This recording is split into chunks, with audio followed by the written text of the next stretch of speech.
everybody! Last week I read a book that was so creepy, terrifying and downright brilliant that I just have to talk about it, and that was The Dead House by Dawn Kurtagich.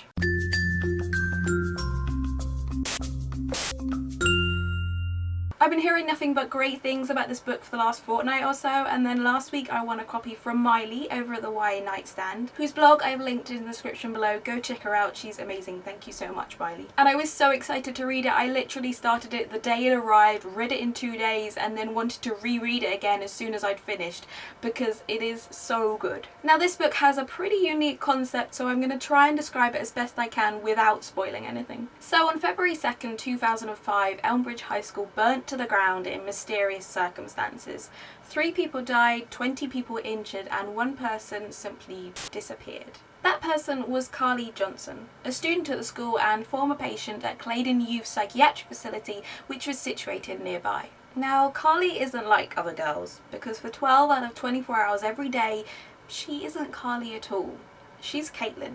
Every night at sunset, Carly is replaced by Caitlin, who then remains until sunrise the next morning when Carly reappears. This book is told from Caitlin's perspective and covers the months leading up to the Elmbridge fire, for which she has been blamed for ever since. The whole story unfolds in the form of police interviews, video transcripts, notes taken during therapy sessions, as well as a whole host of other evidence that has been collated since the fire, but it is primarily told through Caitlin's diary. Now the story itself is incredible, and I will go into why in a sec, but for a moment I just want to talk about how great this book looks. And I know people say, oh, you shouldn't judge a book by its cover, but if you did, this book would get 5 stars every single time. It's all been made to look as much as possible like the report you're reading, so every page has been meticulously designed to convey that. It's got burn marks and coffee mug rings, while the different aspects of the book are printed in different fonts. For example, the police interviews look like they were written by a typewriter, and the post-its look like they were handwritten. For me, the whole design just adds that something extra to the experience of reading this book.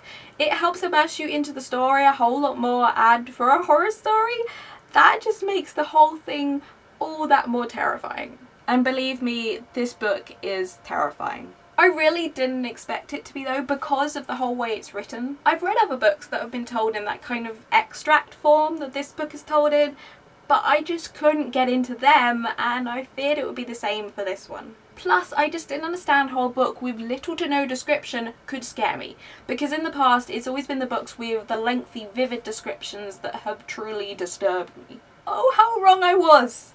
Turns out the most terrifying moments in this book are the moments where she'll just be talking about this and that, simple, to the point moments, and then she'll drop in a line about how there's a dead girl standing in the corner smiling creepily. So I don't understand how she does it, but Dawn Kurtagich has written a frickin' terrifying book.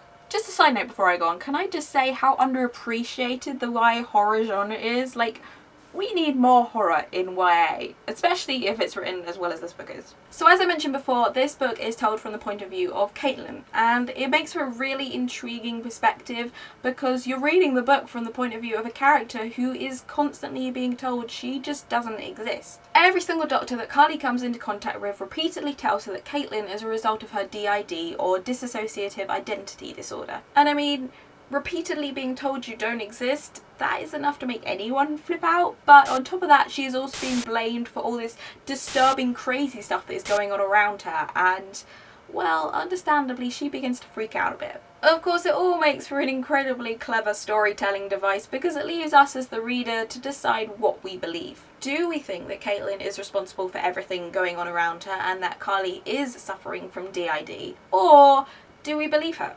Do we believe that Caitlin is a real person and that all this crazy stuff that is going on around her is very much real as well? I'm not going to tell you what I decided. I don't want to spoil anything, and I will leave you to read it and decide for yourselves, but I will say that whatever side of the divide you come down on, this book will intrigue you to the last. It is intriguing and terrifying, and it will give you nightmares to no end, but it is a must read and I cannot recommend it enough. Let me know in the comments below if you have read this book and what you thought about it, and if you haven't read it yet, then you know what to do. That's it for me today. I will see you again soon, but until then, bye!